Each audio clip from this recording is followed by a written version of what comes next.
short period of calm and a chance to reflect on the real reason behind the festivities. But I wonder how many of us realise how much extra work Christmas brings to our church choirs, particularly those of the great cathedrals up and down our country. Some of us may be members of church choirs ourselves or have young sons who are resident in cathedral schools. For them, Christmas does not necessarily mean a family occasion, for they'll be on duty, as it were, well after the official festivities have ended. Carol services, concerts and charity appeals all add to their routine of church services. So does this mean there's no chance to enjoy a normal young person's Christmas? Well, George Bayley went to the beautiful Cathedral of Durham City to find out.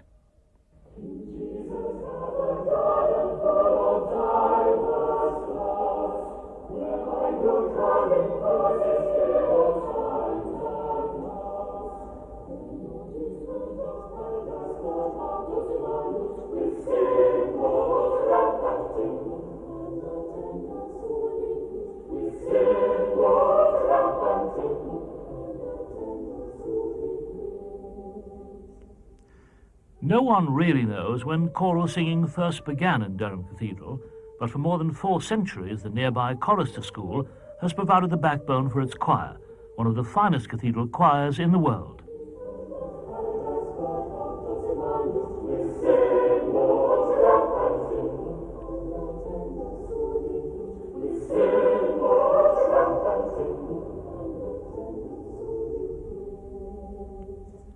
Three times every day, the specially trained choristers are on hand for daily services in this great Norman church. And when festivals like Christmas come round, the workload is even greater. They start their extra practices really when the school term ends, which is about 10 days before Christmas. And during that time, the organist would expect to have them in the cathedral for 2 hours or a little longer in the morning instead of the normal hour. But they're still singing the normal services every day, as well as preparing for the big Christmas Eve carol service and the 3 services on Christmas Day. And this year, of course, the day following, known as Boxing Day, Feast of St. Stephen, is a Sunday, so they will have 3 services on that day as well. Raymond Lawrence is headmaster of the chorister school, and each Christmas he and his wife Linda take on the added responsibility of making Christmas at school feel like Christmas at home for this ready-made family, and all of them boys. The unusual thing is that they have such a narrow age range, so you only go from about 7 to 13. So in that respect it's unusual, but in everything else it's like a ready-made family, what with the socks and everything else that you have to look after. What special problems does Christmas bring to you as really a sort of surrogate mother, isn't it? Yes. Well, in some ways it's problems, in other ways it's easier. It's easier because I have a domestic staff that come in on Christmas Day who do the cooking of Christmas dinner and the laying up and probably more importantly the washing up. So that's easier. The real headache over Christmas is deciding what Ray and I should put in the boys' stockings, because we spend most of the year going in and out of shops actually looking for things for their stocking, things that they're going to enjoy to play with, even if it's only for a short time, really, on Christmas morning.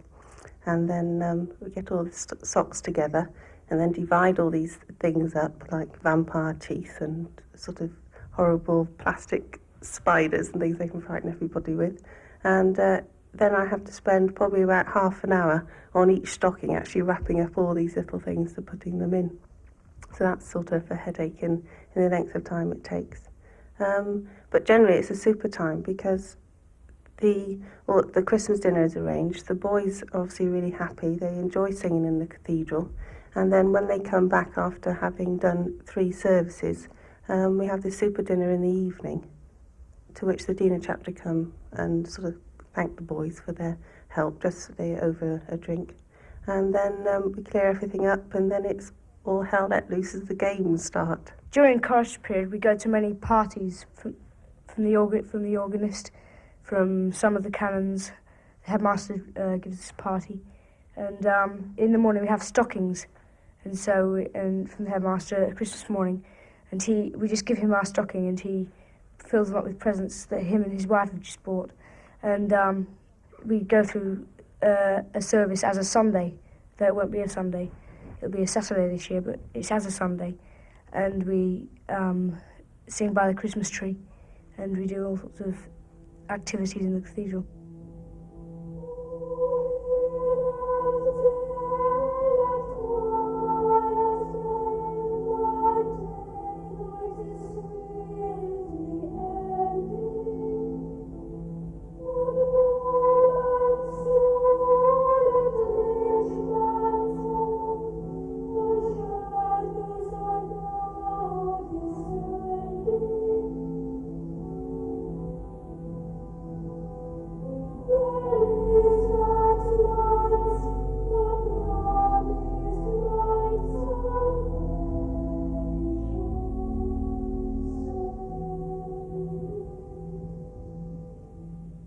They really are like a family, and you're able to have the enjoyment of seeing children enjoying themselves at Christmas, which we wouldn't have. We don't have a family of our own. And also being able to join in with the games when you've got 18, as we have this year, and you're going to need a few more to join in. Then Ray and I join in with their games and get real enjoyment for actually playing with them and going through things like that. It is, of course, a family period for most of us. Now, what about homesickness? Actually, we've never really had any problems over the actual Christmas Eve up to Christmas Day and Boxing Day. Maybe a little before and maybe a little after. But the actual day themselves, they're fine. Though most of them have come to terms with, if they have been homesick, have come to terms with it within the previous term when they've actually started boarding. The only ones we'll be particularly wary of this year are the little ones who haven't actually had a Christmas at school before. And so we spend special time to make sure that they are always involved and always doing something and always enjoying themselves. It's a special time for children. How special is it for the headmaster's wife? Oh, incredibly special. If for nothing else, I think that to actually see them enjoying themselves at Christmas and to actually be involved with such a big family, I can't really ask for anything more.